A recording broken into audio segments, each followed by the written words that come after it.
Hello बच्चों, coordinate geometry के अगले लेक्चर में आप सभी का स्वागत है। आज हम लोग जेईई मेंस 2023 के कुछ क्वेश्चन सॉल्व करेंगे जो स्ट्रेट लाइन से आए थे। काफ़ी आसान क्वेश्चन आए थे इस साल बच्चों। तो देखिए 3-4 क्वेश्चन आज सॉल्व करते हैं। ये क्वेश्चन है जिसमें दिया हुआ है कि let C alpha comma beta be the circumcentre of the triangle, ठीक है, found by the these 3 lines. यानी इस 3 लाइन से जो ट्रायंगल बन रहा है उसका सर्कम सेंटर क्या है, अल्फ़ा कॉमा बीटा। तो आपसे पूछा जा रहा है कि ये इवैल्यूएट करके बताइए। तो बेसिकली हमें इस ट्रायंगल का सर्कम सेंटर निकालना है। तो देखिए बच्चों 3 लाइन क्या क्या है।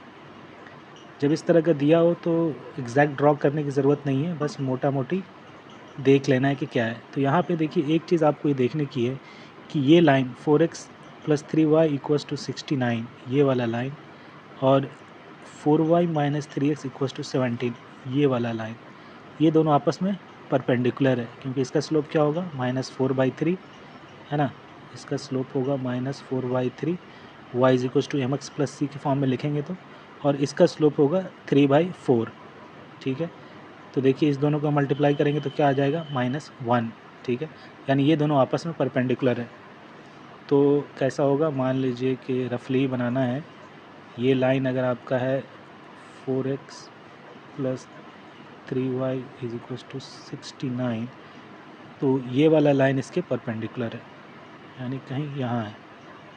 ये क्या है आपका 4y - 3x = 17, ठीक है। और सपोज़ कीजिए कि तीसरा लाइन जो है वो कहीं इस तरह से है, ठीक है। और इसका इक्वेशन क्या दिया हुआ है, x + 7y = 61, ठीक है। तो अब अपना जो ट्रायंगल होगा जिसका सर्कम सेंटर निकालना है तो इन तीनों पॉइंट से पास करेगा, है ना, कुछ इस तरह से। और ये लाइन उसका क्या बनेगा, ये लाइन सेगमेंट डायमीटर बन जाएगा क्योंकि ये परपेंडिकुलर है इसलिए। तो ये काम आपको आसान हो गया। अदरवाइज़ क्या करना पड़ता अपने को ये तीनों पॉइंट सॉल्व करके निकालना पड़ता। फिर इस पॉइंट का अपन कोऑर्डिनेट निकालते, इस पॉइंट का निकालते, फिर परपेंडिकुलर बाइसेक्टर का लाइन का इक्वेशन निकालते, फिर उस दोनों को सॉल्व करके अपन सर्कम सेंटर निकालते। तो अपना काम क्या है, बहुत लंबा हो जाता। लेकिन जब हम लोगों ने ये देख लिया कि ये दोनों परपेंडिकुलर है आपस में, तो ये वाला लाइन सेगमेंट अब डायमीटर होगा। तो अब हमें बस ये कोऑर्डिनेट निकालना है और ये कोऑर्डिनेट निकालना है, यानी बेसिकली इस इक्वेशन और इस इक्वेशन को सॉल्व करना है, और इस इक्वेशन और इस इक्वेशन को सॉल्व करना है, और ये दोनों पॉइंट निकाल लेने हैं। ये दोनों पॉइंट निकल जाएगा तो अपना सर्कम सेंटर सी निकल जाएगा, ठीक है। सिंपल सा है। तो इस तरह का एनालिसिस कर लेना चाहिए, एक नज़र देख लेना चाहिए, ठीक है, कि क्या है क्वेश्चन में। तो इस दोनों को सॉल्व करते हैं। 4y - 3x = 17 और x + 7y, यानी आपको सॉल्व करना है 4y - 3x = 17 और x + 7y = 61। इस दोनों को आप सॉल्व करिएगा तो आपका पॉइंट आएगा 5,8, ठीक है। यानी ये पॉइंट आपका आएगा 5,8, ठीक है। उसी तरह अगर आप सॉल्व करेंगे 4x + 3y = 69 और x + 7y = 61, तो इस दोनों का सॉल्यूशन आपका आ जाएगा 12,7, ठीक है। क्या आ जाएगा 12,7, यानी ये पॉइंट आपका है 12,7, ठीक है। तो आप देखिए ये दोनोों पॉइंट अपना निकल गया, तो सी का कोऑर्डिनेट क्या हो जाएगा, सी का कोऑर्डिनेट आपका इस दोनों का मिड पॉइंट है, ये डायमीटर का मिड पॉइंट होगा सेंटर, यानी 17/2 और 15/2, है ना। यानी आपका अल्फ़ा हो गया है 17/2 और बीटा हो गया है 15/2, ठीक है ना। तो अल्फ़ा माइनस बीटा क्या हो गया, 17 - 15 यानी 2, 2/2 यानी 1। यानी आपको इवेल्युएट क्या करना है, बेसिकली अल्फ़ा माइनस बीटा का whole square plus alpha plus beta, ठीक है ना।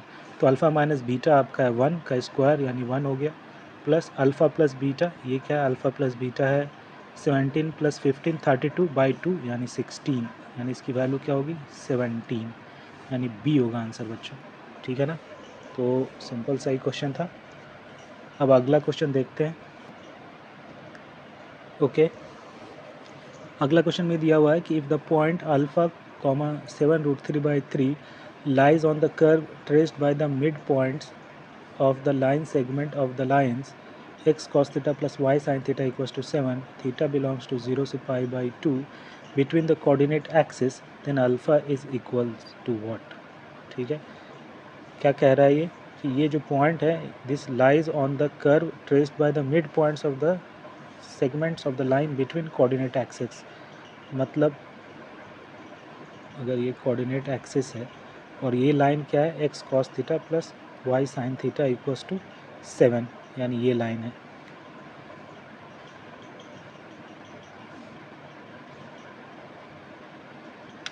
ठीक है, ये लाइन क्या है x cos theta plus y sin theta equals to 7, और जो कोऑर्डिनेट एक्सिस है उसके बीच में जो सेगमेंट बन रहा है यानी ये वाला सेगमेंट, इसके मिड पॉइंट पे अल्फ़ा लाई करता है, यानी बेसिकली ये वाला पॉइंट अल्फ़ा है। ठीक है ना, अल्फ़ा कॉमा 7√3/3, ये वो पॉइंट जो इस दोनों सेगमेंट के बीच में मिड पॉइंट पे लाई करता है। तो पूछ रहा है अल्फ़ा क्या होगा। ठीक है, बीटा की वैल्यू ऑलरेडी दी हुई है वाई कोऑर्डिनेट की, तो सिंपल सा ही क्वेश्चन है बच्चों। और थीटा बोल रहा है 0 से पाई बाई 2, ये basically normal form of equation दिया हुआ है, जिसमें अगर इस पर एक परपेंडिकुलर ड्रॉप करेंगे ओरिजिन से मान लीजिए, तो ये लेंथ आपका 7 होगा और ये थीटा, और थीटा 0 से लेके पाई बाई 2 तक है। हालांकि इस सब से कोई मतलब नहीं है, तो देखिए सिंपल अपन ये पॉइंट का कोऑर्डिनेट निकालेंगे, इस दोनों पॉइंट का अपन कोऑर्डिनेट निकालेंगे। यहाँ पे y 0 कीजिए तो x क्या हो जाएगा 7 सेक थीटा, यानी ये पॉइंट है आपका 7 सेक थीटा कॉमा 0, और उसी तरह ये पॉइंट क्या होगा x 0 कीजिए तो y आएगा 7 कॉसेक थीटा, यानी ये है 7 कॉसेक थीटा 0 कॉमा दिस, और इस दोनों का मिड पॉइंट है अल्फ़ा बीटा, यानी बेसिकली अल्फ़ा क्या है 0 प्लस 7 सेक थीटा बाई 2, यानी ये है 7 सेक थीटा बाई 2, और बीटा क्या है दूसरा वाला point y coordinate 7 cosec theta plus 0 by 2, यानी 7 कॉसेक थीटा बाई 2, इसकी वैल्यू दी हुई है आपको 7√3/3, यानी कॉसेक थीटा की वैल्यू आपको पता है क्या है, वो है 7 आपका कट जाएगा √3 से कट के √3 हो गया, यानी कॉसेक थीटा की वैल्यू 2/√3 है, यानी साइन थीटा क्या है √3/2, यानी थीटा क्या है, थीटा है आपका 60 डिग्री। ठीक है, तो अब अल्फ़ा निकल जाएगा, तो cos 60 होता है हाफ, तो सेक थीटा क्या हो जाएगा 2 हो जाएगा, यानी 2 कट गया, तो अल्फ़ा की वैल्यू आ जाएगी 7, यानी बी वाला होगा आंसर। तो सिंपल सा ही क्वेश्चन था बच्चों। अब अगला क्वेश्चन देखते हैं। तो अगले क्वेश्चन में दिया हुआ है कि alpha beta be the centroid of the triangle found by the lines, यानी ये 3 लाइन से, ठीक है, जो ट्रायंगल बन रहा है उसका सेंट्रॉइड है, उसका कोऑर्डिनेट अल्फ़ा कॉमा बीटा।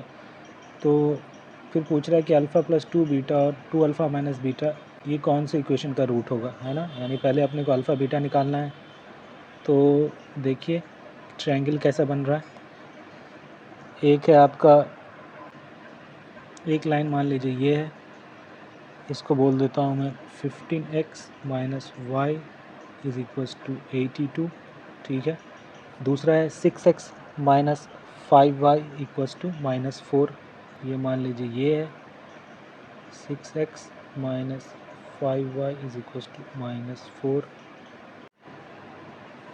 और तीसरा लाइन क्या है ये वाला मान लीजिए। ठीक है, इसका इक्वेशन मैं बोल देता हूँ 9x plus 4y is equals to 17। यहाँ पर देखिए आपस में कोई परपेंडिकुलर या उस तरह का नहीं निकल के आ रहा है। ठीक है, कुछ नहीं है आपस में रिलेशन, है ना, और अपने को निकालना है क्या है सेंट्रॉइड, यानी मीडियन कहाँ पे मीट करेगा। तो इसके लिए अपने को तीनों वर्टेक्स पता होना चाहिए, तो अपने को बेसिकली इक्वेशन सॉल्व करने हैं ढेर सारे। ठीक है बच्चों, तो ये भी मजदूरी वाला ही काम है एक तरह से देखा जाए तो पहले अपन 6x माइनस 5y और 9x प्लस 4y इस दोनों को सॉल्व करते हैं आपस में, यानी ये लाइन और ये लाइन, तो ये पॉइंट निकल आएगा, तो वो आपका आएगा 1,2। सीधा रिजल्ट ही लिखता हूँ यहाँ पे। इस दोनों को आप सॉल्व कीजिएगा लीनियर इक्वेशन को, तो ये पॉइंट आएगा 1,2।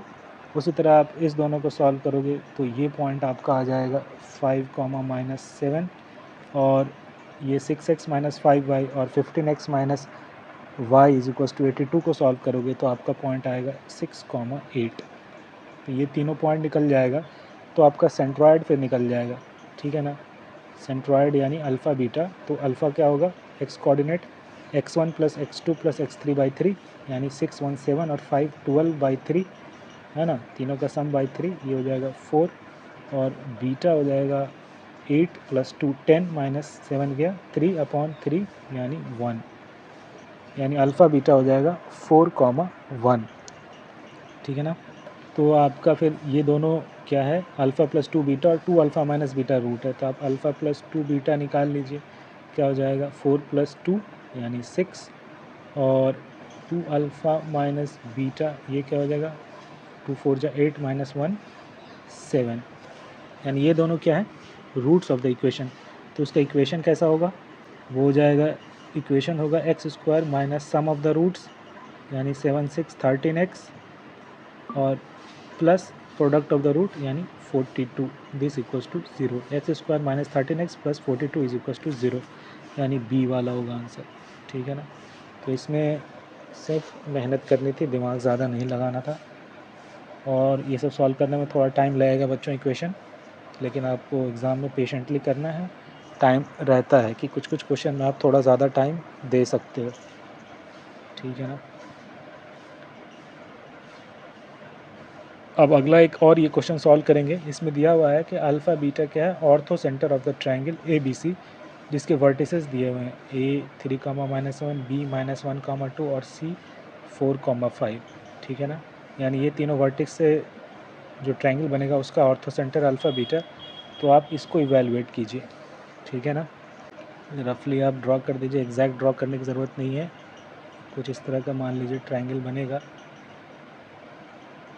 है ना, और ये A है मान लीजिए 3, -7, ये B है -1, 2 और ये C है 4, 5, ठीक है ना। ऑर्थो सेंटर क्या हुआ बच्चों, अल्टीट्यूड का मीटिंग पॉइंट, यानी ये मान लीजिए एक अल्टीट्यूड है, ठीक है ना, और आपका ये एक अल्टीट्यूड हो गया, तो ये है आपका ऑर्थो सेंटर, अल्टीट्यूड के मीटिंग पॉइंट्स। तो आपको ये दोनों इक्वेशन बेसिकली निकालना होगा और फिर उसको सॉल्व करके ये पॉइंट निकलेगा, ठीक है ना। तो ये इक्वेशन क्या होगा, एक पॉइंट अपने को पता है और ये एल्टीट्यूड है, यानी अगर इसका स्लोप पता चल गया तो इसका रेसिप्रोकल का नेगेटिव क्या हो जाएगा, इसका स्लोप। तो इसका स्लोप हम लोग आसानी से लिख सकते हैं बच्चों, क्या होता है formula, y2 - y1 upon x2 - x1, यानी होगा 5 - 2 यानी 3/4 -(-1) यानी +1 यानी 4 + 1 5, यानी इसका स्लोप है 3, 5। तो इस अल्टीट्यूड का स्लोप हो जाएगा -5/3। तो उसका इक्वेशन हम लोग लिख पाएंगे, क्या लिखेंगे, y -7 upon x -3 is equal to -5/3, है ना। इससे आ जाएगा 5x + 3y is equal to -6, ठीक है। ये एक अल्टीट्यूड का इक्वेशन आ गया है। उसी तरह बच्चों इसका स्लोप देखिए क्या होगा, इसका स्लोप देखिए क्या होगा, 5 -(-7) यानी 12 अपॉन 4 -3 1, तो इस अल्टीट्यूड का स्लोप होगा -1/12, है ना। तो आप इस अल्टीट्यूड का इक्वेशन क्या लिखोगे, y -2 अपॉन x -(-1) है ना, इज इक्वल टू -1/12। तो यहाँ से क्या आ जाएगा, x + 12y is equal to 23। तो एक इक्वेशन ये आ गया अल्टीट्यूड का और ये एक ये आ गया। अब आपको इस दोनों को सॉल्व करना है बेसिकली, तो सॉल्व करोगे तो आपको अल्फ़ा बीटा मिल जाएगा। तो यहाँ पे अल्फ़ा की वैल्यू आपकी आएगी बड़ा ख़तरनाक सा -47/19, और बीटा की वैल्यू आपकी आएगी 121/57, ठीक है। इस दोनों को आपको आपस में सॉल्व करना है तो आपका आ जाएगा ये दोनों अल्फ़ा बीटा। तो आप एक बार अल्फ़ा बीटा निकल गया तो आप इस एक्सप्रेशन को इवैल्यूएट कर सकते हो, उसकी वैल्यू आ जाएगी 25, ठीक है। तो ये भी मजदूरी कराने वाला क्वेश्चन था बच्चों। तो इस साल के लिए स्ट्रेट लाइन से क्वेश्चन आसान ही आए हैं, थोड़ा सा बस मेहनत करना था। तो आज के लिए इतने बच्चों, अगले लेक्चर में हम लोग कुछ और क्वेश्चन सॉल्व करेंगे। Thank you.